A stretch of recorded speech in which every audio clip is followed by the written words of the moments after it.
Christmas 1998. A gift under the tree that would change my life. A yellow Game Boy Color and Pokémon Red.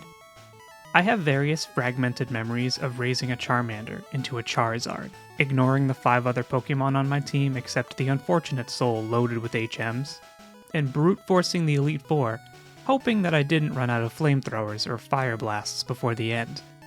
That was 26 years ago. I've grown a lot. I still ignore half the Pokémon on my team.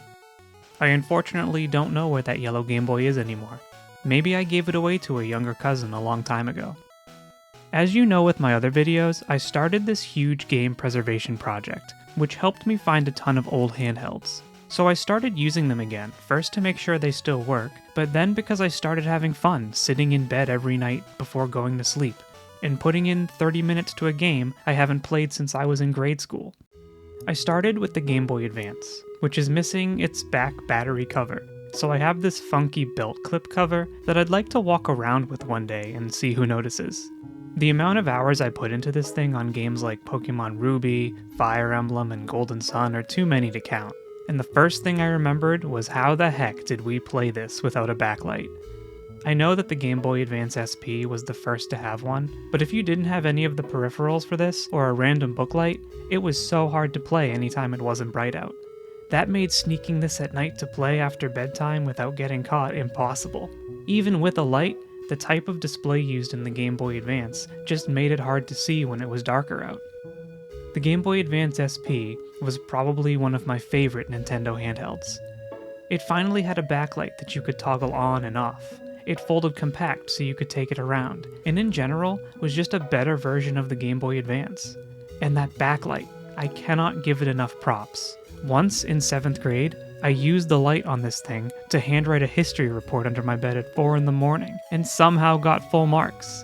And they say video games are bad for you. Also, if you have a hankering for the form factor of the original Game Boy, this fits that very well. Still backwards compatible too. However, this is the king, the Nintendo DS. I actually never owned the original Fat DS. My brother got one, and I would play his despite the protests. But finally, I got my own, a Nintendo DS Lite, a sleeker and more compact version that would live in my backpack for years. This is probably the best handheld Nintendo ever made, and you'd be surprised how good some of the games from the end of its life cycle looked. Dragon Quest IX almost looks like a 3DS game, when it's not dropping frames. That's actually what I've been spending the most time on. I've been replaying Dragon Quest because I never finished it. Here's the thing though, holding the DS Lite hurts my hands. The bottom slab is cramped, so holding it too long makes me feel like I'm trying to give myself early arthritis pain. The screens, while backlit, still resemble the displays from the old Game Boys, and just don't illuminate well in certain conditions, especially when tilted. Around 2011, after graduating high school, I didn't have a job, so I did a lot of trading in to afford the games and consoles I wanted. So while I don't own the original Nintendo 3DS anymore, I do have this new 3DS XL, which is not the same as the 3DS XL, and if you're confused by the naming here, remember that the Wii U was a thing. But this model of 3DS is way bigger than the original, and of course bigger than my DS Lite. It has a bigger, brighter screen, without some of the problems I mentioned earlier. It's backwards compatible, and because I wear glasses nowadays, I figured it would be the best way to play DS games without straining my eyes. Well, yes and no. You see, there's a lag between powering on this thing and getting to the home menu that was kind of annoying me. Then you have to tap on the game in the list and turn it on. When you want to shut down the 3DS, it goes to black for a few seconds before going to this power down menu, which then takes time to turn off for good. Now is this a deal breaker? Should I abandon my 3DS? Of course not. I love this thing. But it reminded me of the simplicity of gaming back in the early 2000s. There was no install here, no menus to go through. The DS had this snappy home screen that, while it would tell you to power down if you selected anything else by accident like PictoChat, would take you to the game right away. There's even an option that if there's a cartridge in the system, it will skip the home screen and load right into the game.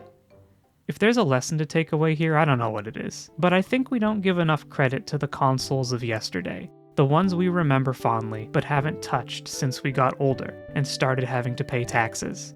We want to use the best, newest stuff, thinking that it's the ideal way to play games, even the older ones. But there's lots of reasons to save and use old hardware. Legit reasons, like games looking better on the consoles that they were designed for. And personal reasons, like comfort and accessibility. This DS has seen its fair share. The corners are so scuffed that my fingernails catch on it. The L button sticks and needs to be pressed hard to register. The touchscreen is so scratched up that in a certain light it's hard to see anything. But you know what? I think that's okay. If you're looking over your shoulder to your dusty DS or some other console that you used to love, power it on and give it a try. You're holding the same system you came home from school to play, or snuck in your backpack to play at recess when the teachers weren't looking. And that's a priceless feeling. You might be pleasantly surprised how much fun it still is.